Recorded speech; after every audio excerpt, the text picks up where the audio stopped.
de neurología de unos tópicos selectos. Estos tópicos son trastornos neurocognitivos mayores, enfermedades desmielinizantes y desórdenes convulsivos. Y son precisamente los temas que de los cuales han recibido clase en, en sus teorías en el curso de fisiopatología o semiología, en el caso de que estén en tercer año en San Marcos. O si no, también pues son temas importantes eh, que hay que tener en cuenta en neurología y no solamente van a servir para este curso, sino para la vida en general, ¿no?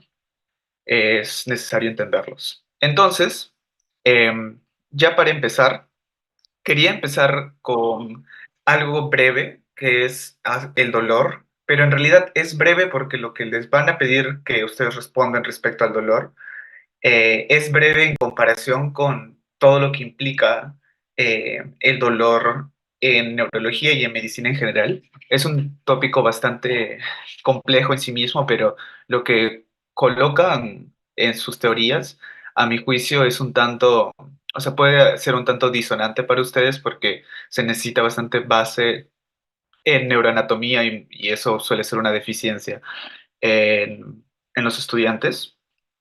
Pero dicho eso, antes de empezar resolviendo esta pregunta, ¿alguien tiene alguna clave? Em, voy a empezar leyéndola y, y ya cuando termine de leerme, por favor, me avisen si es que tienen alguna clave, ¿ok? Un hombre de 24 años acude a la consulta debido a dolor de espalda tras haberse insolado severamente la porción superior de la espalda hace 3 días. Él ahora experimenta dolor en las áreas afectadas cuando se aplica crema o se pone un polo. Al examen físico de su espalda se observa eritema y algunas ampollas. La sensibilización de qué estructuras explicaría los síntomas del paciente. ¿Alguien se anima a dar una respuesta?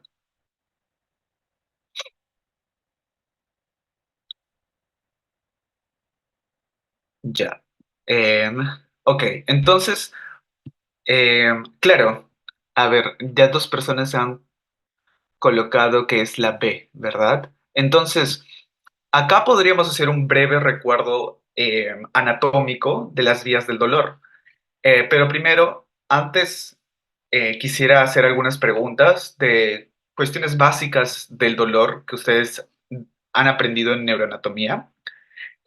¿Cuáles son las vías? Dentro de todas las vías sensitivas, ¿cuál es la vía que se encarga de la transmisión de la sensibilidad del dolor y la temperatura? ¿Alguien recuerda ese nombre? Es importante para justo lo que estamos hablando, ¿no? Claro, en sí misma la vía termoalgésica pues describe la vía que se encarga de transmitir el dolor y la temperatura. Sin embargo, el nombre anatómico es la vía espinotalámica, ¿verdad? Porque va desde la médula espinal hacia el tálamo y después del tálamo se proyecta hacia la corteza somatosensorial primaria o el giro postrolándico, ¿verdad? Que se encuentra en el lóbulo parietal. Esta vía va a tener dos porciones, un haz espinotalámico anterior y el lateral.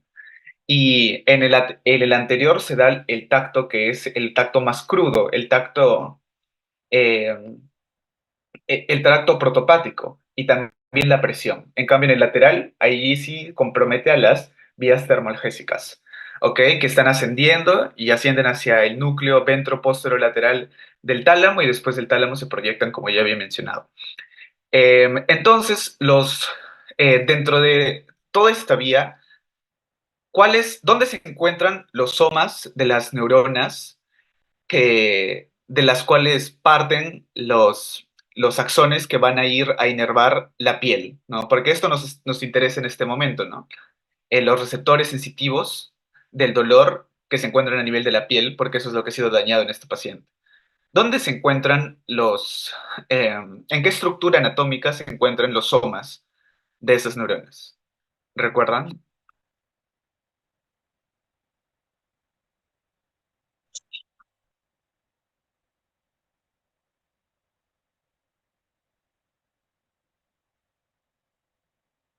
Claro, allí menciona el ganglio de la raíz dorsal. El nombre completo es ganglio de la raíz dorsal, OGRD, ¿no? Ganglio de la raíz dorsal da dos axones. Un axón va hacia la piel y otro axón va hacia la médula espinal, ¿no? Y después ya asciende en los diferentes tractos. Ahora, todas las neuronas sensitivas se encuentran en el ganglio de la raíz dorsal, las neuronas que se encargan de la vía aferente, ¿no?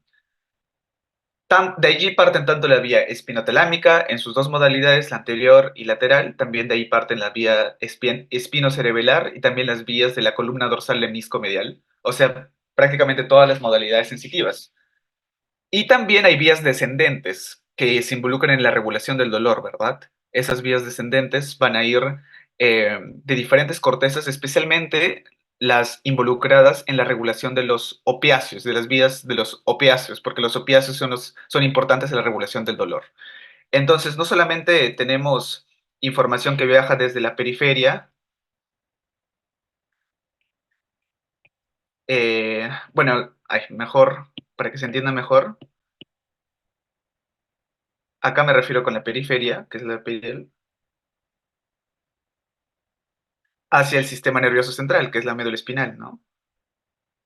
Pero también hay vías que descienden desde el sistema nervioso central hacia la médula espinal, y esas son las vías eh, en las cuales intervienen los opiáceos, tanto endógenos como exógenos, ¿no?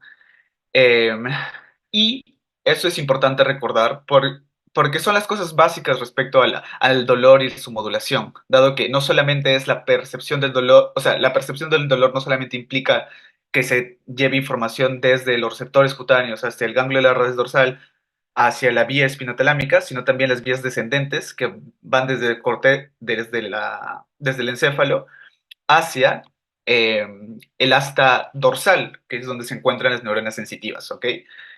Eh, y esos nociceptores a las finales son las terminaciones de los axones de las terminaciones nerviosas libres que se encargan de percibir el dolor y la temperatura, ¿verdad? Entonces allí lo, la clave, claramente, como lo han señalado algunos ya por el chat, es nociceptores de los axones provenientes de los ganglios de la raíz dorsal, ¿ok? Después, las demás claves, pues, no hacen referencia a lo que está planteando el caso. En este caso nos plantean algo que nos permite entender la fisiología del dolor, porque estamos teniendo un área de nuestra piel que ha sido expuesta al daño por radiación, y ese daño por radiación genera que se dañen células e induce diferentes formas de destrucción celular, ya sea apoptosis o necrosis, ¿no? Y esa destrucción celular provoca la liberación de contenido que normalmente estaría en el intracelular y también provoca la liberación de mediadores de la inflamación sirven para sensibilizar, perdón, a las neuronas sensitivas, principalmente las del dolor. Esas son las prostaglandinas, la histamina, la bradicininina, la sustancia P, el calcitonin gene related protein o el CGRP, etcétera, ¿no? Hay varios mediadores que se encargan de la sensibilización.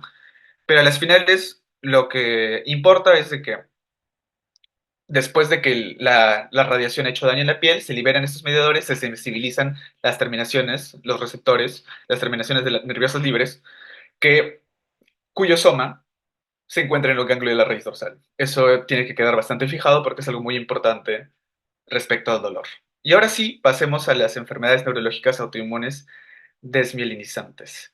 Este es un cuadro que hice me parece que lo hice el año pasado y con unas breves modificaciones que ha tenido este año y hace un resumen muy de lo preciso que es necesario aprender respecto a el síndrome de Guillain-Barré, la neuromielitis óptica, eh, MOGAD, que es Myelin Oligodendrocyte Glycoprotein and Associated Diseases, que es básicamente las enfermedades que están relacionadas con el anticuerpo contra MOG, así se llama esa enfermedad, y también la esclerosis múltiple. O sea, son cuatro enfermedades cuya fisiopatología básica va a ser explicada por este cuadro. Ahora, em, en este cuadro hay bastante información como para tocarle ahorita, que la intención de esta es que sea un repaso y que ustedes utilicen estos esquemas para construir también su propio aprendizaje posterior a esta sesión. Entonces me voy a enfocar principalmente en las preguntas, pero sí quisiera mencionar algunos highlights. Acá vemos un mecanismo patogénico que es muy importante recordar, que es el mimetismo molecular, y por eso lo puse en rojito. Y ese mimetismo molecular principalmente se vincula con el síndrome de Guillain-Barré. Y se vincula el síndrome de Guillain-Barré con estas exposiciones, que son el Campylobacter, el citomegalovirus e influenza. ¿Ok? También es importante recordar qué tipo de hipersensibilidad son. En el caso de síndrome de Guillain-Barré y en el caso del NMOSD y en el caso de MOGAD es hipersensibilidad tipo 2. Esto acá está en inglés, pero se entiende, espero que se entienda que es Hypersensitivity Reaction Type 2. En cambio, la esclerosis múltiple, cuya fisiopatología es en realidad compleja, pero es una hipersensibilidad de tipo 4, ¿ok? Eh, entonces, esos conceptos base acerca de las hipersensibilidades y dónde calzan cada patología les va a ser bastante útil, porque son los cimientos en base a los cuales ustedes van a construir el aprendizaje de esas diferentes patologías. Y esas patologías son particularmente interesantes porque hay bastante investigación al respecto. De hecho, en la línea de neurología y en general en Sociedad Científica de San Fernando es algo que se ha investigado bastante.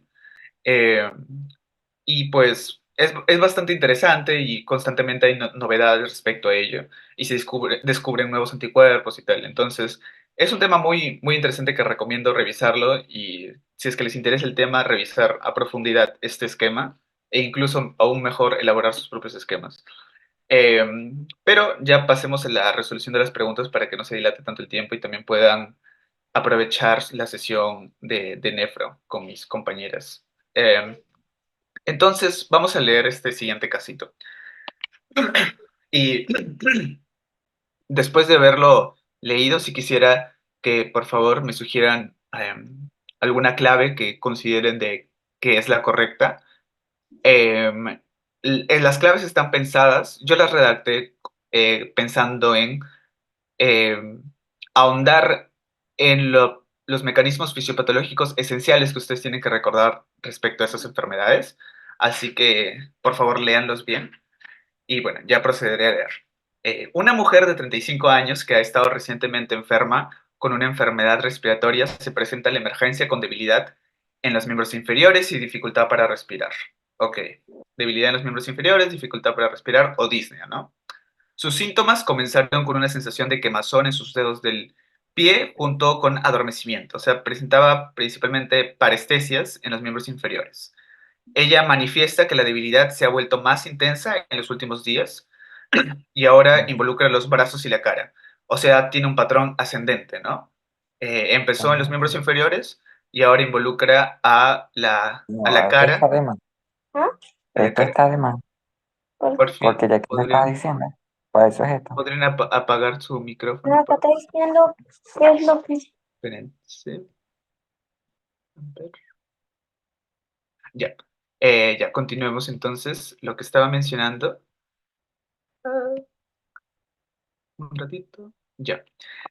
Eh, entonces, tiene un patrón ascendente, ¿verdad? Que luego involucra los brazos y la cara. Actualmente ella es incapaz de pararse de una silla sin ayuda. Su temperatura es de 37, la presión arterial está elevada, la frecuencia respiratoria está en el límite inferior. Al examen físico tiene sonidos respiratorios disminuidos a la auscultación en ambos campos pulmonares con pobre esfuerzo inspiratorio. Al examen neurológico se revela una fuerza muscular de 3 de 5 y reflejos tendinosos profundos disminuidos en los miembros inferiores. En base a tu principal sospecha diagnóstica, ¿cuál mecanismo fisiopatológico postularías que ha desencadenado su cuadro? ¿Alguien tiene alguna respuesta? En primer lugar, ¿de qué enfermedad ustedes sospecharían habiendo ya recibido su clase de fisiopatología?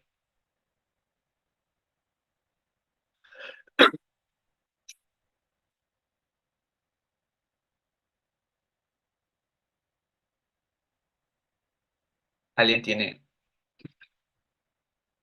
Claro. Muy bien, Luisa. Sospechamos que es un síndrome de Guillain-Barré, ¿verdad? ¿Y recuerdas qué tipo de hipersensibilidad induce su patogénesis principalmente, Luisa? Ya. En la hipersensibilidad de tipo 4 involucra principalmente a la citotoxicidad directa mediada por células, ¿no? En cambio, el Guillain-Barré induce citotoxicidad mediante anticuerpos contra antígenos no solubles. Eso es lo que lo diferencia de la hipersensibilidad de tipo 3, que es anticuerpos contra antígenos solubles.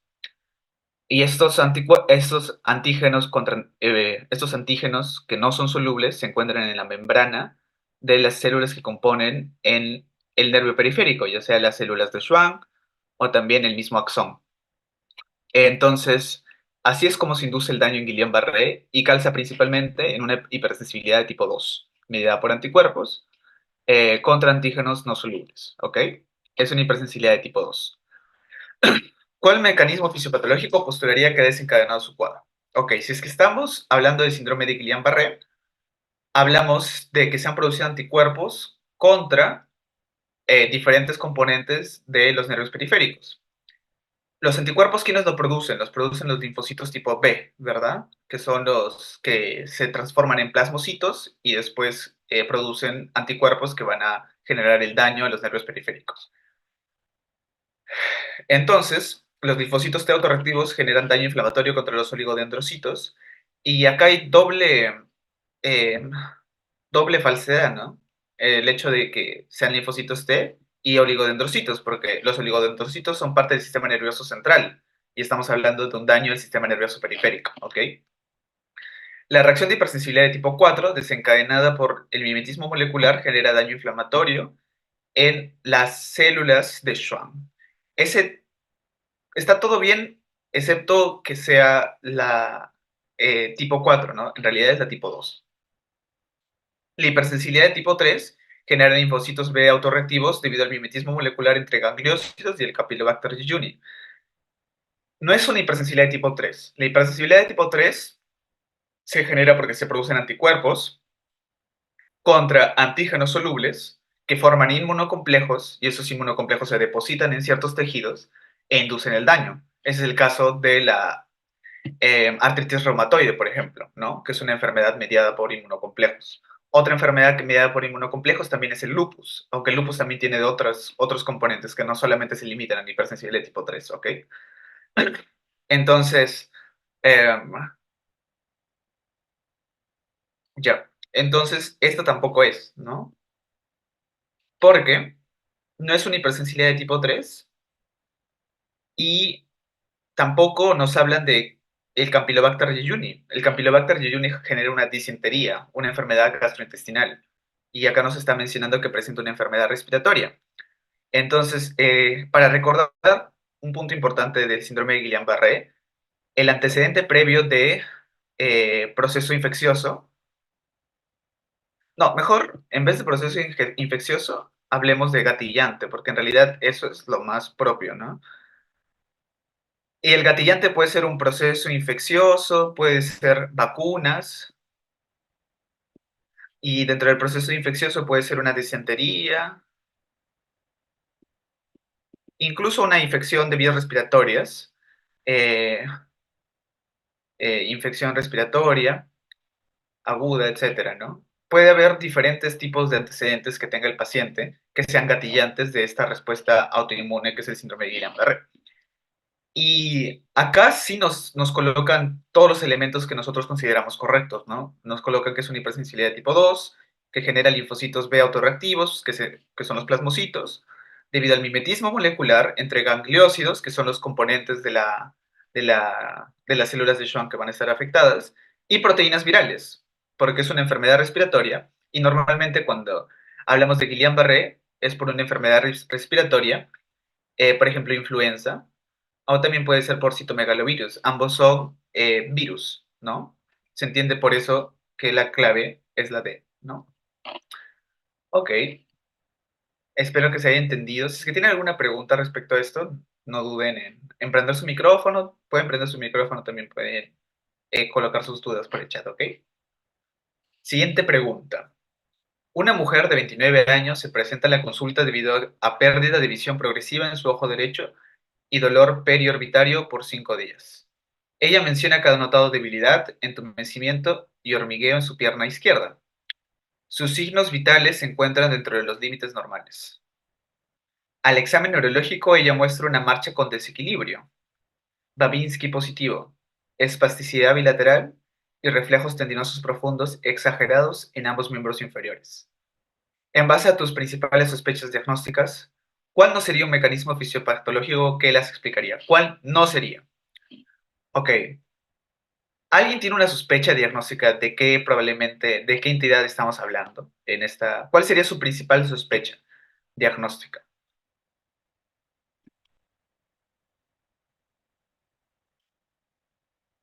¿Alguien?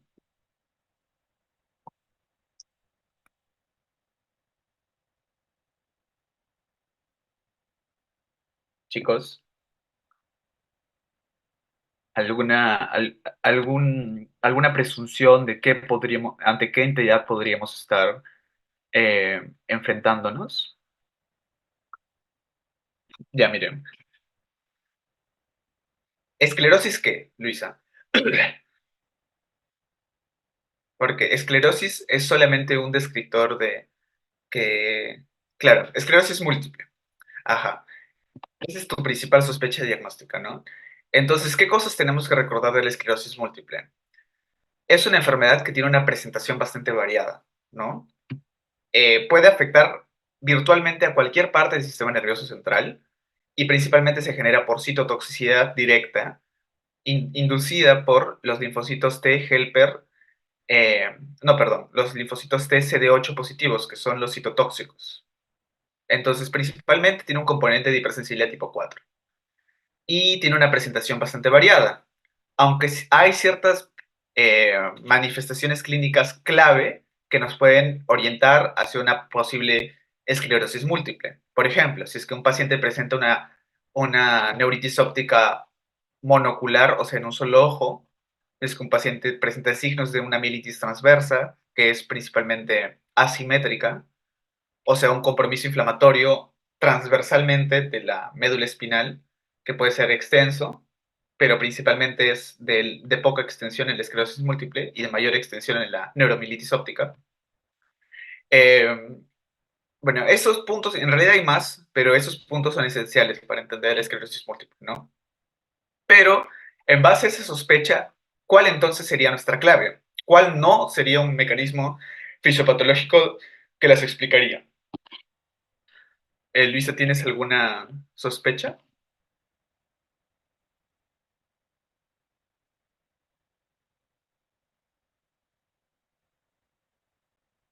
Traten de pensar en su clave y mejor aún si es que la colocan, porque si es que se equivocan, incluso hay mayor aprendizaje que si es que no se equivocaran. Así que realmente recomiendo de que coloquen sus claves a manera de ejercicio, porque si es que responden estas preguntas, su examen va a ser papayita respecto a estas patologías. Ya. Entonces, eh, Guillermo menciona que es la B, Luisa menciona que es la D. Ok. Ya, entonces hemos hablado que estamos en esclerosis múltiple. Ahora, la esclerosis múltiple es una enfermedad bastante compleja y tiene el concurso en su fisiopatología de dos componentes principalmente. El sistema inmune innato y el adaptativo. En cuanto al innato, son las células derivadas de los monocitos, como por ejemplo las microglias que van a inducir el daño. En cambio, en la inmunidad celular adaptativa van a estar involucradas principalmente dos tipos celulares, linfocito helper tipo 1 y linfocito helper tipo 17. Esos son los dos tipos celulares que están principalmente involucrados en en esclerosis múltiple. Pero como ven, hay un concurso de ambos componentes y también van a participar autoanticuerpos. o sea que no podríamos decir que es netamente un proceso mediado por linfocitos T, ni tampoco podemos decir que es netamente un proceso mediado por linfocitos B. En la práctica, esos términos solamente se utilizan para explicar mejor la fisiopatología, pero no es lo único, ¿ok? Entonces, linfocitos T autorreactivos puede haber, y de hecho los hay. Linfocitos B autorreactivos también puede haber. De hecho, uno de los marcadores principales de la esclerosis múltiple son las bandas oligoclonales en el líquido cefalorraquídeo. Y básicamente lo que significa es de que cuando extraes el líquido cefalorraquídeo, encuentras un incremento de las proteínas y en esas proteínas cuando le haces una... eh, eh, se me fue este nombre, pero cuando básicamente pesas las moléculas de las proteínas que se encuentran en el líquido cefalorraquídeo, vas a ver que hay diferentes grupos de proteínas que se van a formar porque son diferentes proteínas que se van a producir por diferentes clonas celulares. O sea, va a haber una clona de linfocitos B que va a producir un tipo de anticuerpo, otra clona de linfocitos B que va a producir otro tipo de anticuerpo y así, y así, así. Y entonces eso significa que haya bandas oligoclonales. La C, daño inflamatorio contra el nervio óptico y la médula espinal, claro, eso provoca la neuritis óptica y la mielitis transversa, ¿no?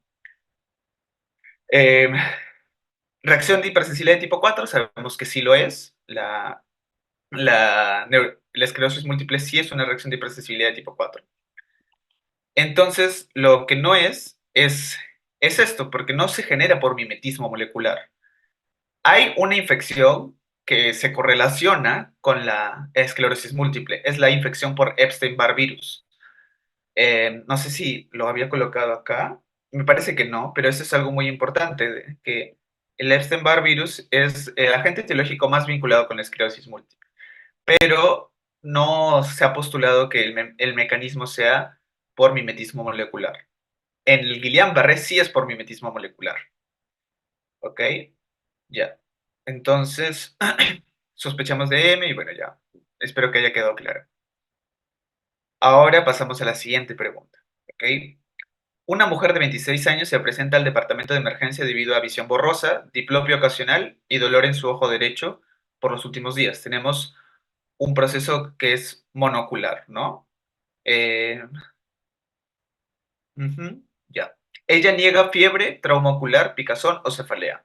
Su historia médica es notable por dolor similar en su ojo izquierdo hace 2 años, que fue menos severo y se resolvió espontáneamente tras un par de semanas. O sea, podríamos calificar esta enfermedad como una enfermedad remitente, ¿no? De que desaparece por un momento y después reaparece, ¿no? Pero en esa oportunidad ella no buscó atención médica. Ella no fuma, no toma alcohol y no consume drogas. Sus signos vitales se encuentran dentro de los límites normales. Y ahora, lo más importante para el diagnóstico de esta paciente, el examen físico, se revela una mujer joven, de talla y con textura promedio, que se encuentra alerta y orientada. Su agudeza visual es de 20 sobre 50 en el ojo derecho y de 20 sobre 20 en el ojo izquierdo. Eso significa que mientras en el ojo izquierdo tiene una visión aparentemente perfecta, en el ojo derecho no es así, y es en el mismo ojo en donde nos refiere que tiene dolor periorbitario, me parece, ¿no? Sí, ajá. La examinación del fondo de ojo derecho revela un disco óptico edematizado con márgenes difusos, ¿ok? Eso podría dar cuenta de una neuritis óptica, porque el disco óptico es la porción final del nervio óptico que se encuentra ya insertada en el globo ocular, ¿no? Al examen neurológico, los movimientos oculares tuvieron la siguiente apariencia. Esto de acá, a esta apariencia se refiere, ¿ok? La fuerza muscular es de 5 sobre 5 en todas las extremidades y los reflejos osteotendinosos profundos son normales. La sensibilidad está intacta, o sea, no hay signos de compromiso motor ni sensitivo. ¿Ok? Los reflejos plantares apuntan hacia abajo en ambos miembros inferiores, eso es lo normal. ¿Cuál de las siguientes opciones es tu principal sospecha diagnóstica? Ok, entonces tenemos una presunta neuritis óptica, ¿no? ¿Qué nos hace sospechar que tenemos una neuritis óptica? Que es una visión borrosa, que haya diplopia ocasional, y el dolor también es característico de una neuritis óptica, un proceso inflamatorio que afecta al nervio óptico. Y también nos mencionan que tiene un curso remitente, ¿no? Intermitente. Entonces, eso es característico también de enfermedades como la esclerosis múltiple, pero también se presenta con la neuromielitis óptica, ¿ok?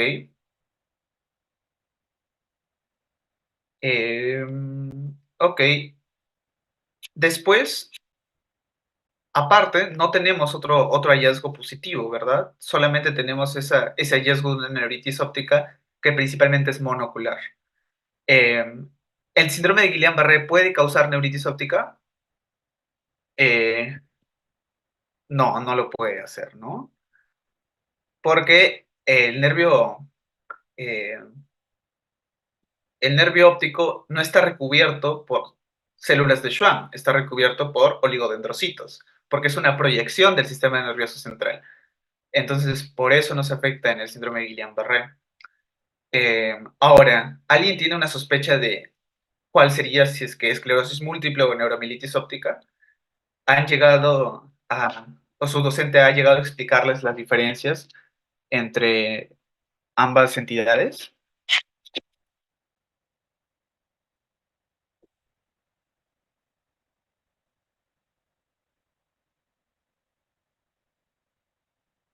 ¿Alguien? Ya, la esclerosis múltiple y la neuromielitis óptica se diferencian por que las neuritis ópticas y las mielitis transversas que ocasionan ambas van a tener cualidades diferentes. Y en este caso, hablando específicamente de la neuritis óptica, en la esclerosis múltiple principalmente es monocular. Eso significa que principalmente afecta a un solo ojo. En cambio, la neuromielitis óptica principalmente es binocular y afecta principalmente al quiasma óptico, desde donde emergen los nervios ópticos. También afecta a los nervios ópticos de manera bilateral y es más severa y hay un peor pronóstico en la neuromielitis óptica. Entonces, ¿cuál de ellos, estas dos, encajan mejor en lo que está presentando el paciente? Bueno, claramente, al ser una neuritis óptica monocular, la respuesta sería una esclerosis múltiple, ¿ok?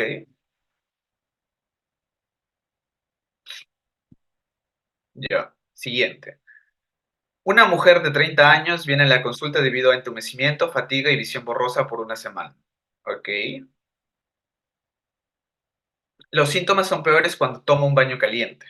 ¿Ok? A la exposición al baño caliente se empeoran sus síntomas. Eso tiene un nombre, ¿no? El fenómeno de Uthoff, característico de la esclerosis múltiple, pero solamente es un dato, ¿no? Hay que seguir leyendo. Los síntomas son peores cuando toma un baño caliente. Ella ha tenido un episodio de debilidad del brazo derecho hace 2 años que se autolimitó sin intervención. De nuevo, un patrón intermitente, recurrente, como lo que clásicamente se presenta en esclerosis múltiple, ¿no? Que viene y luego se va, viene y luego se va, ¿no? Ella ha recientemente retornado de un viaje de excursión en Iquitos. Su temperatura es de 37 y su presión arterial está disminuida. Al examen físico se encuentra disminución de la sensibilidad al tacto ligero en su mano izquierda, pierna derecha y flanco derecho. Ok, ya. La fuerza es normal. Hay fotofobia izquierda y la constricción pupilar en el ojo izquierdo está disminuida a comparación del ojo derecho. ¿Cuál de las siguientes describe mejor la patogénesis de la enfermedad?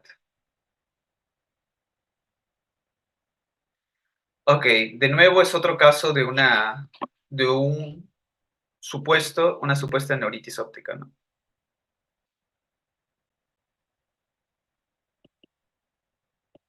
Es una manifestación clásica de tres enfermedades: esclerosis múltiple, neuromielitis óptica y MOGAD, ¿no? Ella ha tenido un episodio de debilidad del brazo derecho. Esta también es una manifestación de una probable mielitis transversa asimétrica, ya que involucra solamente a una extremidad superior en vez de ambas, ¿no? Y menciona que recientemente se ha retornado de un viaje de excursión. Su temperatura está un poquito por fuera de lo normal. Eh, pero también se encuentra con déficits en la sensibilidad que también se correlacionan con un daño de la médula espinal.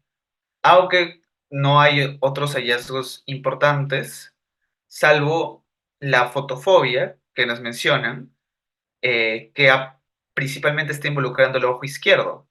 Eso también podría ser un signo de una afectación de el nervio óptico, ¿no? Dado que también hay una asimetría en el diámetro de la pupila y pues eso se puede provocar porque no hay un reflejo pupilar adecuado debido a que la vía aferente, que es el nervio óptico, está dañado, ¿no? Y por eso no hay una respuesta pupilar adecuada. Ok, entonces de nuevo nos encontramos ante un probable caso de esclerosis múltiple, dado que de nuevo es una neuritis óptica monocular. Ay, perdón.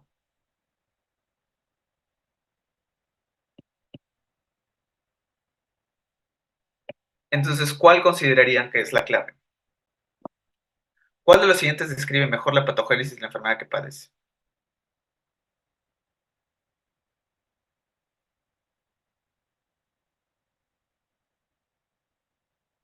¿Alguien tiene alguna clave?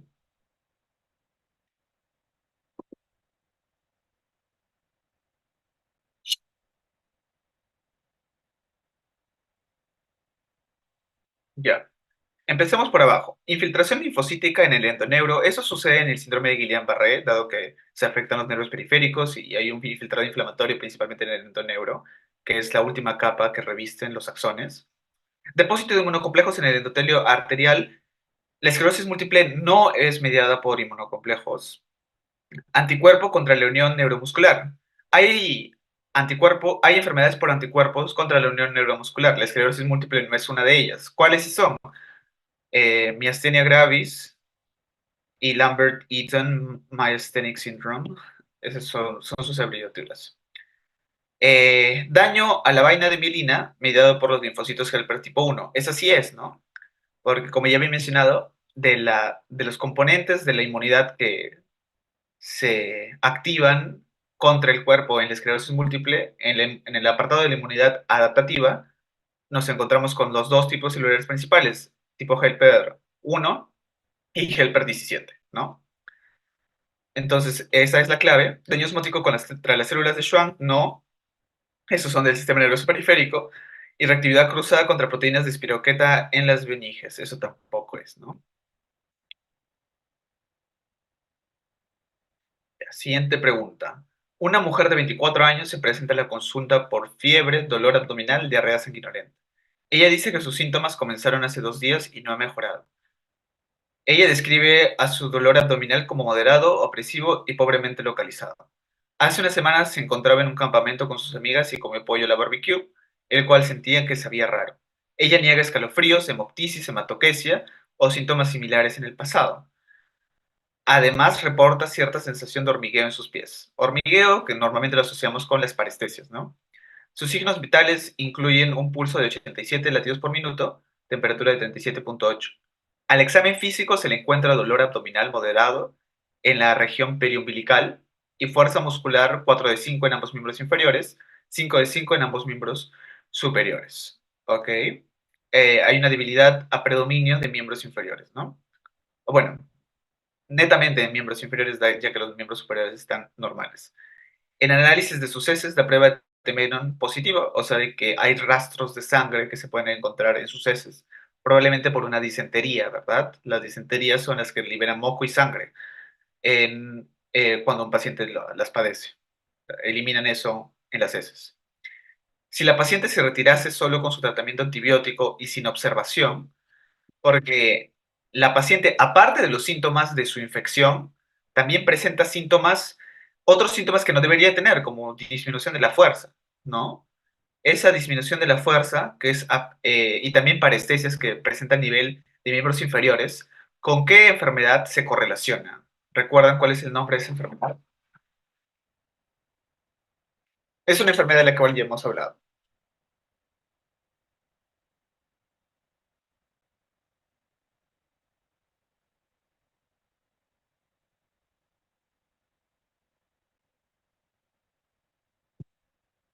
Ya, estamos hablando del síndrome de Guillain-Barré, dado que hay un gatillante que nos habla de este proceso infeccioso que desencadena el SGB, y si es que es de variante axonal, que esa es la más común en el Perú, normalmente es de un patrón ascendente, ¿no? Ascendente. Por eso está involucrando a miembros inferiores. Pero todavía el proceso inflamatorio recién está afectando poquito, ¿no? Aún la debilidad no está marcada en miembros inferiores. Entonces, para tratar a este paciente hay dos aspectos, ¿no? Primero hay que controlar la infección, pero también o sea, la autoinmunidad que involucra al síndrome de Guillain-Barré no va a ser resuelta por los antibióticos, sino se necesita eh, dar un tratamiento específico para esa enfermedad, el cual son las plasmaféresis o la inmunoglobulina intravenosa. Los glucocorticoides no se utilizan.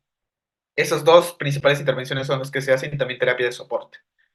Y principalmente, la principal complicación que desarrollan estos pacientes con síndrome de Guillain-Barré es la insuficiencia respiratoria, porque para uno inspirar precisamente, principalmente en la fase de inspiración, es necesario que se contraiga el diafragma mediante el nervio frénico, ¿no? Para que así descienda y los pulmones se llenen de aire. Si es que eso no pasa, no hay una hematosis adecuada, no hay un intercambio gaseoso adecuado. Y eso puede generar que se acumule CO2 y no se absorba oxígeno. Entonces eso hace que haya una insuficiencia respiratoria hipercápnica severa, ¿no? Y esa es la clave. Las demás claves no son, hay una deshidratación por pérdidas entéricas, sí, pero ese no es la complicación mayor de un paciente con síndrome de Guillain-Barré. Cuadriplejía por fenómeno autoinmune contra las células de Schwann, si bien si bien la cuadriplejía también es una situación eh, que pone en peligro la vida del paciente, pero la parálisis de los músculos respiratorios literalmente pueden significar eh, en la vida la vida versus la muerte en nuestra paciente, ¿no?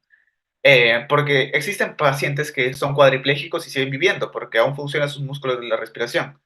Pero ¿qué pasaría si es que se dañan los músculos de la respiración? Un outcome mucho peor, ¿no? Falla respiratoria por parálisis de los músculos de la expiración. Acá esta pregunta viene con truco porque la expiración es un proceso pasivo. Hay músculos accesorios de la expiración, pero la expiración, perdón, ahí debería ser con eso, ¿no?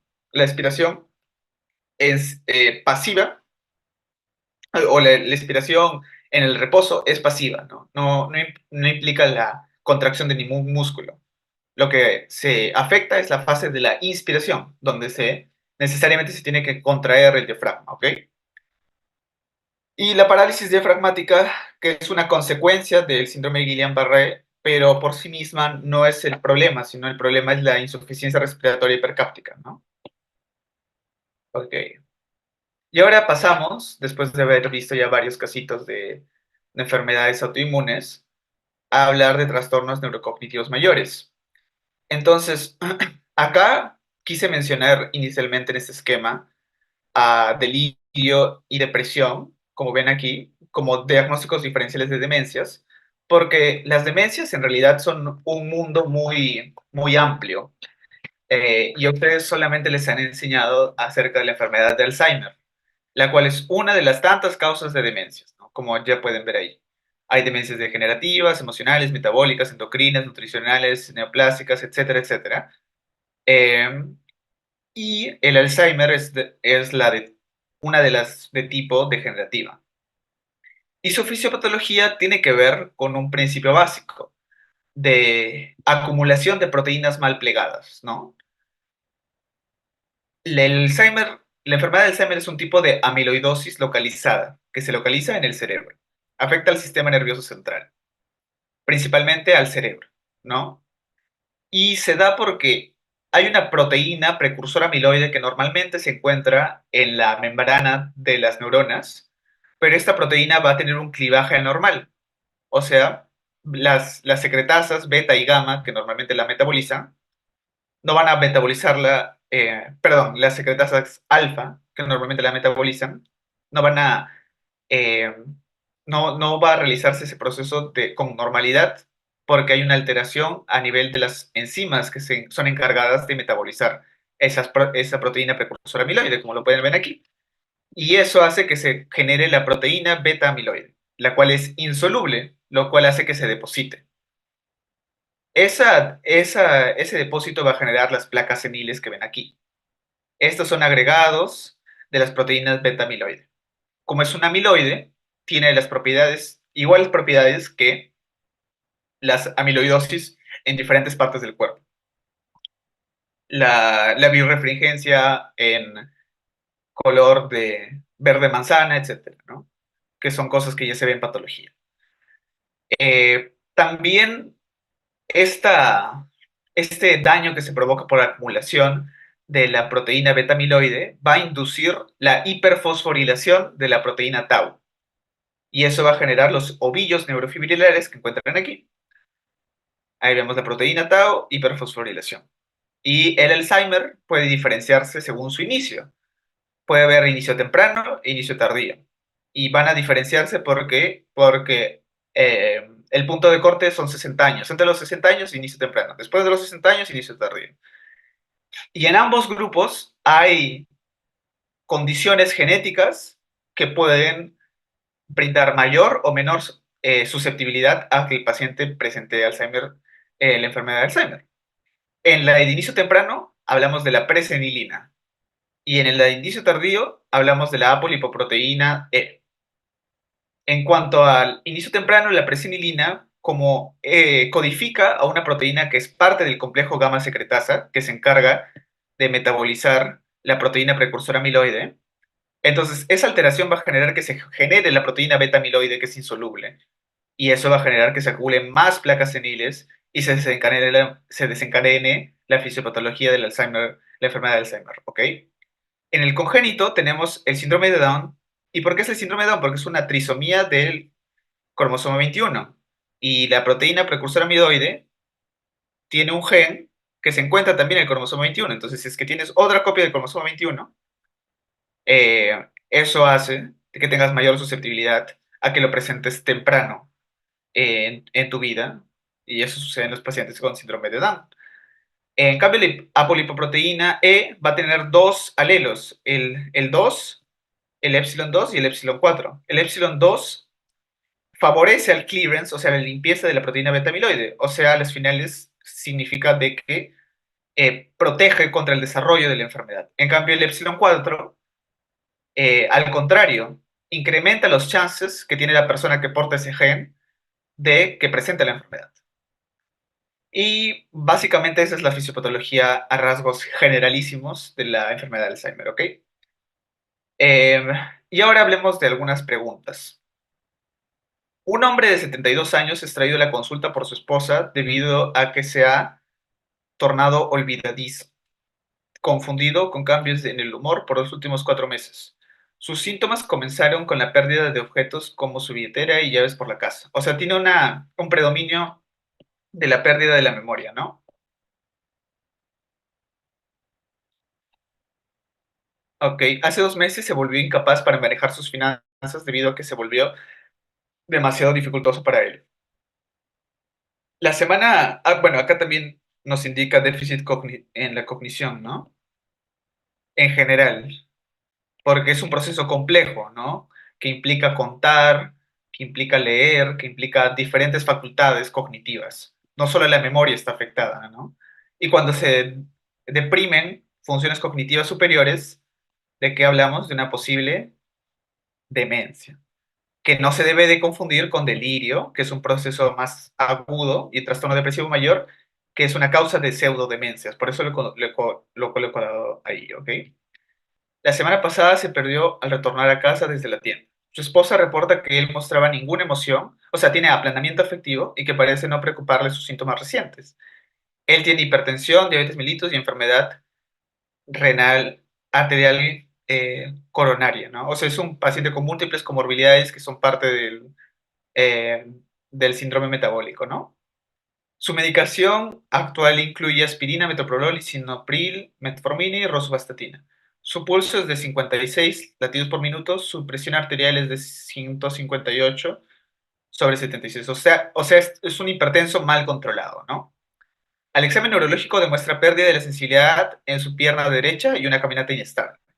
Cuando se le pide que se pare con sus ojos cerrados y palmas hacia arriba, su brazo derecho rota internamente. O sea, cuando está así, su brazo derecho rota internamente. Eso se le llama el pronator drift. Y lo coloco en inglés porque no tiene una traducción buena en español, lamentablemente, pero es un signo clínico de un daño del tracto córtico espinal, ¿ok? A la resonancia magnética, su cerebro muestra múltiples lesiones en la materia blanca. ¿Cuál es el proceso fisiopatológico que da origen a su cuadro? ¿Alguien tiene alguna clave?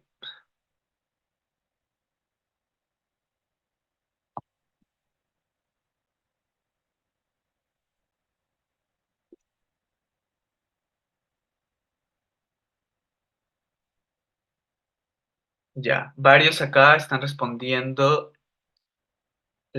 alguien puso la D y hay algunos que han puesto la C, ¿no? Ya. Y debo decirles que ninguna de esas es la clave. Pero entiendo, o sea, intencionalmente hice que no, que, o en todo caso no expliqué algo preciso del cuadro anterior para que, dada esta pequeña equivocación, ustedes puedan responderse a sí mismos por qué se equivocaron. Y la razón es la siguiente. En este paciente que tiene un déficit predominio de la memoria, a priori nosotros diríamos, ah, ya, probablemente es Alzheimer, porque sabemos de que dentro de todas las demencias, la que tiene una predominancia de un deterioro de la memoria es el Alzheimer. Pero eso nada más no es lo que basta para dar el diagnóstico, porque se necesitan hacer varios estudios que te van a dar el diagnóstico de la enfermedad de Alzheimer. Varios estudios posteriores, en el cual no vamos a ahondar porque eso ya es medicina interna. Pero lo que sí podríamos mencionar es de que tenemos otros antecedentes que nos pueden indicar a otras posibles causas de un declive en las funciones cognitivas superiores. Porque sabemos que hay causas degenerativas. Aparte del Alzheimer, también tenemos a la demencia frontotemporal, por ejemplo, también el Parkinson, emocionales, metabólicas, endocrinas, nutricionales, neoplásicas, traumáticas, infecciosas, autoinmunes y stroke. ¿Y han escuchado de la demencia vascular? La demencia vascular es una demencia que se provoca por el daño vascular crónico en un paciente con múltiples comorbilidades normalmente, ¿no? Como este paciente, que tiene la principal comorbilidad para presentar un accidente cerebrovascular, la cual es la HTA. Y también tiene diabetes mellitus, o sea, tiene por todos lados eh, comorbilidades que podrían generar mayor susceptibilidad para presentar un stroke, ¿no? Entonces, y también el examen neurológico se muestra pérdida de la sensibilidad en su pierna derecha, o sea, el paciente está focalizando, tiene un problema focal neurológico, ¿no? Porque se involucra su pierna derecha y es la sensibilidad. No nos especifican qué sensibilidad, pero podría ser tanto termoalgésica como la propiocepción, vibración, palestesia, ¿no? Eh, y una caminata inestable, ¿ok? ¿Les parece que esos componentes son parte de una enfermedad de Alzheimer? Lo cierto es que hay cierta, o sea, no digo que sea imposible para un paciente con Alzheimer presentarse así, pero dado que en la resonancia magnética se encuentran múltiples lesiones en la materia blanca, así como se suele encontrar en pacientes con microinfartos producidos por hipertensión crónica, eh, deberíamos sospechar principalmente una demencia vascular, ¿no? A comparación de una enfermedad de Alzheimer. Porque ¿qué reportaría la resonancia magnética en una enfermedad de Alzheimer? atrofia de los hipocampos, que es el principal centro de la memoria anterógrada y un centro esencial para la regulación de la memoria en general. Ya saben que es una de las partes de partida para el circuito de Papez. Pero eh, eso no lo ha reportado, no se ha reportado lesiones en la materia blanca, ¿ok? Entonces, por eso no, no es mi principal sospecha, pero eso es lo concerniente al diagnóstico. Ahora, ya les había comentado de que probablemente sea una demencia vascular, pero eso no es la pregunta, ¿no? La pregunta es, ¿cuál es el proceso fisiopatológico que da origen a su cuadro? Ahora sí, con esto que ya saben, ¿qué podrían, qué clave ustedes pensarían? Los que han respondido.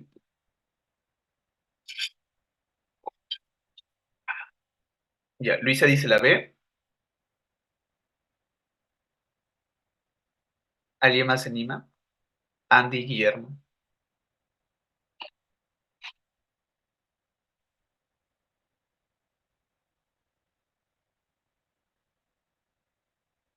Ya. Si es que ahorita están llevando fisiopatología, probablemente también estén llevando patología. Y ahí les han mencionado la lipohialinosis, ¿no? Debieron de haberle mencionado si es que no lo han mencionado. Es uno de los mecanismos por los cuales se dañan los pequeños vasos en la hipertensión. Ahora, ¿cuáles son las arterias cerebrales? La arteria cerebral anterior, la arteria cerebral media, la arteria cerebral posterior. Las que emergen del polígono de Willis, ¿no? Esas no son pequeños vasos. Eh, y la trombosis principalmente se genera en las arterias grandes, o sea, está invertido, ¿no? La clave es lipohialinosis de los vasos penetrantes, porque esos son los vasos que van a estar afectados en una hipertensión crónica principalmente, y aterosclerosis de las arterias cerebrales de gran calibre, que son las a las que hace referencia a las principales arterias cerebrales, ¿ok? Entonces, por eso se excluye la B como clave y es la E, por esa salvedad que, eh, que mencioné acerca de la lipohialinosis siendo un proceso que involucra a las pequeñas arterias y no a las grandes arterias, ¿ok? Si es que, ay, perdón, Andy menciona que caí otra vez, pero es que en realidad las claves están hechas para inducir al error. Y debido a que este es un ensayo, ¿no? Este no es el examen y no hay ninguna consecuencia de haber respondido mal esto, sino más bien el hecho de haberse equivocado les puede motivar a aprender mejor este tema para que en las siguientes preguntas, que probablemente sean su examen, ya no se equivoquen, ¿no? Ok, sigamos entonces. Un hombre de 75 años ha sido traído por su hija a la consulta por episodios repetidos de olvido, que han incrementado recientemente. Su hija menciona que su padre constantemente se frustra buscando sus lentes y sus llaves. También menciona que ha sido ayudado unas cuantas veces en el supermercado porque se olvidaba dónde se encontraba la salida, ¿no? Déficits cognitivos en un paciente adulto mayor podría ser una demencia de inicio tardío, ¿no? Eh, Hace poco perdió su licencia de conducir tras ser detenido por la policía debido a que se encontraba manejando en contra. O sea, ahí ya no solamente tiene deprimido su función, la memoria, ¿no? Perdón, hay un pequeño audio. A ver si es que lo puedo cortar. Ah,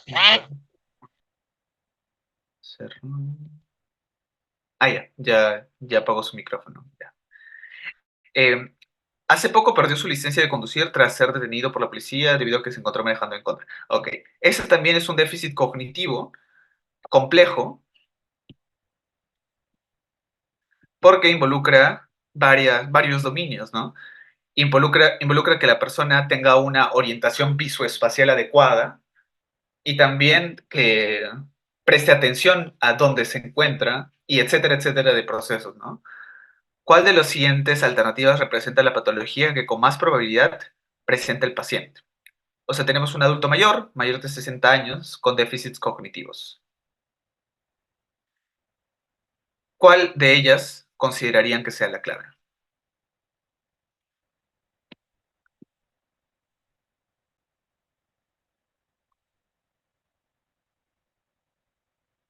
¿Alguien tiene claves?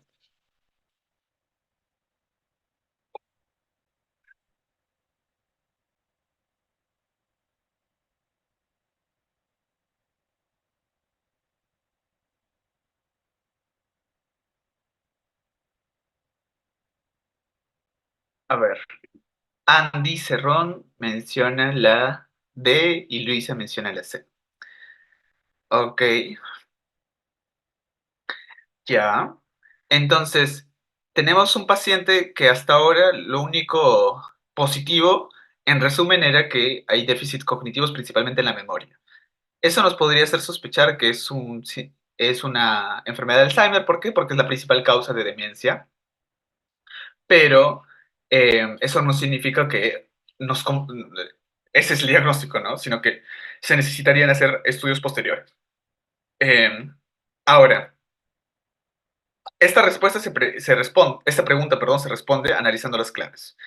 La infección por priones es una de las causas de demencia. ¿Alguien sabe cómo se llama esa infección por priones que genera demencia? Mira, aquí está de las causas de infec- infecciosas de demencias. ¿Alguien sabe? Ya bueno, se llama Creutzfeldt-Jakob disease.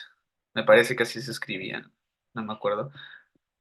Bien, Jacob disease. Defectos en la alfa-sinucleína. Existe un grupo de enfermedades que se llaman las alfa-sinucleinopatías, que involucran principalmente a la cabeza la enfermedad de Parkinson, pero también hay otras enfermedades que implican defectos en la alfa-sinucleína, como por ejemplo la demencia por cuerpos de Lewy, ¿ok? Y también la enfermedad de Pick. No, perdón, la enfermedad de Pick no. Quédense con la enfermedad por cuerpos de Lewy y la enfermedad de Parkinson, ¿ok? Enfermedad de Parkinson, enfermedad por cuerpos de Lewy, ¿ok? Clivaje normal de la proteína precursora amiloide. Bueno, eso nos hace referencia a la enfermedad de Alzheimer, ¿no? Acumulación de ovillos neurofibrilares inductores de amiloidosis cerebral. Ahora, a ver, analicemos esta clave. ¿De qué están compuestos los ovillos neurofibrilares? Sabemos de que hay dos hallazgos histológicos principales. Bueno, en realidad tres en la enfermedad de Alzheimer. Uno que no he mencionado son los cuerpos de Girano. También están los ovillos neurofibrilares y las placas seniles. Las placas seniles se correlacionan con la acumulación extracelular de proteína beta amiloide. Los ovillos neurofibrilares por acumulación de la proteína tau. Y los cuerpos de Girano, si mal no recuerdo, también eran compuestos por la proteína tau, aunque tendría que comprobarlo. Pero ya eso mejor lo hago en otro momento, pero no es la intención de esta sesión ser extensiva en cuanto a la patología de enfermedad de Alzheimer. Pero a grandes rasgos ya había mencionado que los ovillos neurofibrilares son compuestos por la proteína tau, que normalmente es intracelular, pero que se acumula intracelularmente y forma estos ovillos a consecuencia de la citotoxicidad que provoca las placas seniles, que están compuestas por proteína beta-amiloide. Entonces, la amiloidosis cerebral no se genera por la proteína tau, se genera por la proteína beta-amiloide. Por eso, no es esta la clave. Formación de placas seniles en la sustancia blanca. Las placas seniles principalmente se forman en la corteza. En la corteza, no en la sustancia blanca, se forma en la sustancia gris, ¿ok? Entonces ahí la clave es la C. A ver, allá, ya estamos por terminar. Eh, una mujer de 46 años acude al doctor para su evaluación cognitiva. Ella trabaja como secretaria y ha tenido dificultad para realizar multitasking y menciona que su desempeño en el trabajo ha declinado en el último año. Ok. Al examen del estado mental se encuentra que su memoria a corto plazo se encuentra disminuida y su memoria a largo plazo está intacta. Los estudios de laboratorio, incluidos la TSH y la vitamina B12, se encuentran dentro de los límites normales. La resonancia magnética del cerebro muestra atrofia generalizada, más pronunciada en la porción medial de los lóbulos temporales y el hipocampo. recuerdan lo que había mencionado? Lóbulos temporales, hipocampo, se relaciona con enfermedad de Alzheimer, ¿no? Si la condición de esta paciente tiene un componente congénito, ¿cuál de las siguientes alteraciones se podrá encontrar con probabilidad en un examen genético? Ahora sí. En esta sí voy a necesitar que me digan su clave. A ver. Recuerden que es una mujer de 46 años, ¿ah? 46 años. Menor a 60 años. Mutación en la proteína mieloide. No, mutación en la penicilina. Em, ¿Tu clave es la C, entonces? Sí. Hay un audio que está prendido y me parece que está generando un poco de... Ya, genial. Ya. Entonces, bueno, en el chat también han colocado que la clave es la presenilina. ¿Y cómo se responde a esta pregunta? Simplemente recordando que dentro de los genes de susceptibilidad, los que van a presentarse con enfermedad de Alzheimer de inicio temprano es la presenilina. En cambio, los que se van a presentar con enfermedad de Alzheimer de inicio tardío son las apolipoproteína epsilon 4, que es la que incrementa el riesgo de Alzheimer, porque la 2 disminuye el riesgo. Entonces, bueno, esa es la clave, ¿no? Y como YAPA, dado que tampoco el tiempo es muy extenso, quería hablar un poco de los desórdenes compulsivos, porque puede ser un tema complejo y quería igual agregarlo, aunque estaba indeciso si es que agregar esto o agregar stroke, porque stroke me parece mucho más importante, pero, o sea, mucho más importante para su nivel de aprendizaje, que es, recién se están introduciendo al mundo de las patologías, pero pueden utilizar este cuadro resumen para fijar los principales conceptos de los desórdenes compulsivos, que es importante pensarlos debido a que, como se van a encontrar en la clínica o en el hospital, es que va a llegar un paciente con algún tipo de manifestación de un síndrome compulsivo, que puede ir desde una ausencia hasta una convulsión tónico-clónica, desde un petit mal hacia un gran mal, eh, y todo lo que está en medio. Y en base a la edad del paciente podemos pensar en diferentes causas. Por ejemplo, en los niños, la principal causa es una eh, convulsión febril. Esa es la principal causa. En la adultez tardía, en cambio, la principal causa es eh, un stroke o accidente cerebrovascular. Entonces, dependiendo en la edad y también en los antecedentes, es que podemos pensar en una causa u otra. Por ejemplo, si es que les pongo un caso de un paciente que tiene eh, de antecedente de que cría chanchos, ¿no? Que cría chanchos y los vende y genera y tiene autoconsumo y esos chanchos están mal mantenidos y esta persona, después de 10 años de haber iniciado su negocio de chanchos, presenta convulsiones tónico-clónicas generalizadas. Eh, ¿Cuál pensarían que es la causa? ¿Alguien me puede decir? Es un caso típico de Perú.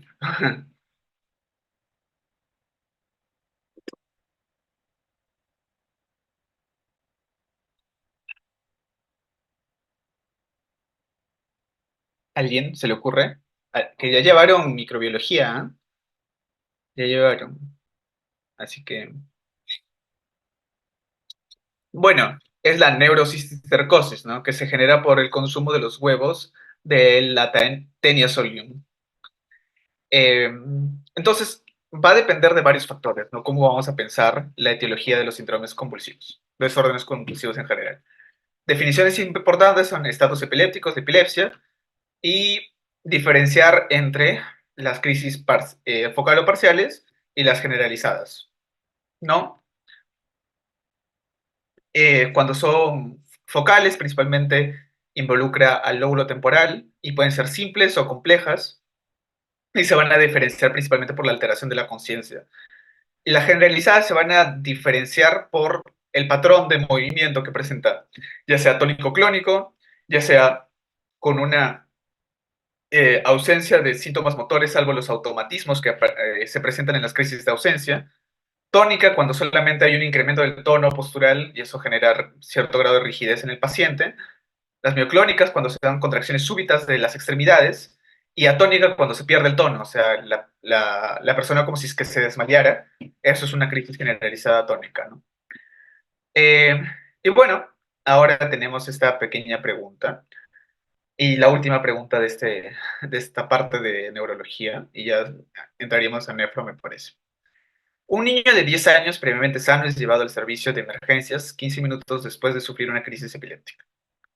Su madre informa de que se quejó de náuseas repentinas y de ver luces brillantes. Sabemos de que en las convulsiones es normal presentar síntomas de auras, ¿no? Y esas auras pueden ser de varios tipos. Pueden ser auras sensitivas, auras motoras, auras vegetativas, etc. Y en este caso tiene un componente vegetativo y también sensitivo, perceptivo, ¿no? Que es las luces brillantes y las náuseas que son principalmente vegetativas, ¿no? Cuando se provoca eso, normalmente localiza a una estructura que se encuentra en el lóbulo temporal en sus porciones profundas, que es la ínsula, la corteza de la ínsula, que es la que es uno de los territorios donde se van a originar estos impulsos que se provocan en las epilepsias de tipo idiopáticas, ¿no? Esas son las principales causas, ¿no? La esclerosis del lóbulo temporal mesial, así se llama. Esclerosis del lóbulo temporal mesial. Eh, ya. Tras lo cual la comisura de los labios y luego la cara empezaron a temblarle. Ok. Hasta allí parecería automatismos, ¿no? Pero después menciona que lanzó un fuerte grito, cayó al suelo inconsciente y empezó a sacudirse también los brazos y las piernas durante 2 minutos. ¿No?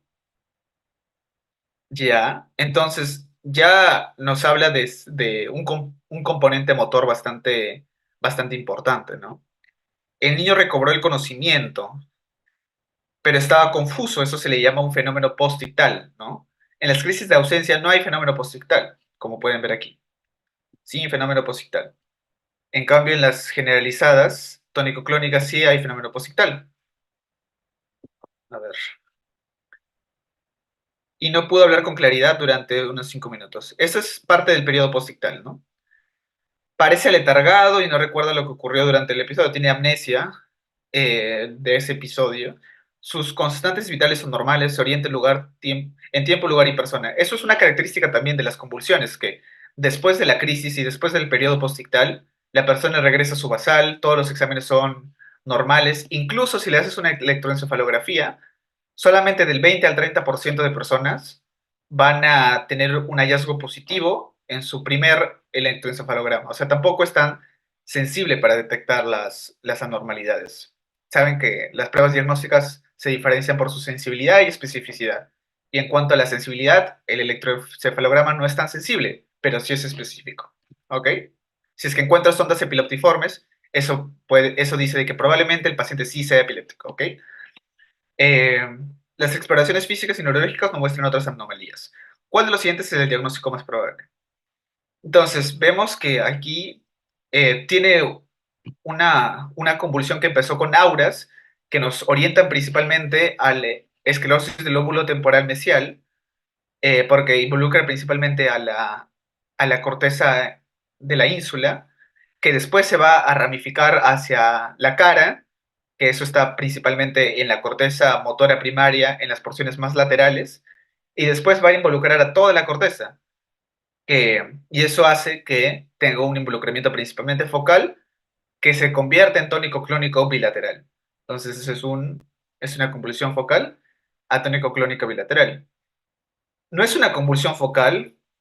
eh, ¿Por qué? Porque involucra a todo el cuerpo, ¿no? Y acá vemos que se cayó al suelo, empezó a sacudir también los brazos y las piernas durante 2 minutos, ¿no? Eso ya no es focal, ¿no? No solamente involucra a un hemisferio, sino involucra a ambos hemisferios. No es una convulsión tónico-clónica generalizada solamente porque tuvo un inicio que primero fue focal, ¿no? Y después tuvo una generalización secundaria, que eso a veces pasa. Y no es una convulsión miclónica porque lo que describen no es una contracción súbita de extremidades, sino que por el contrario, mencionan algo que se desarrolló por un par de minutos, ¿no? Y que es más consistente con la descripción de alternancia entre periodos de rigidez y de movimiento, ¿no? Que son las convulsiones tónico-clónicas características. Entonces, esa sería la clave. No sé si tienen alguna pregunta respecto a neuro, no necesariamente de los temas que hemos tratado, sino de algún tema que hayan visto en el curso que quizás no les queda claro, como para que podamos resolver las dudas en estos breves minutos que quedan. Si no, ya eso sería todo por mi parte, pero ya le daría pase a mi compañera, me parece, que ya va a exponer lo de nefro.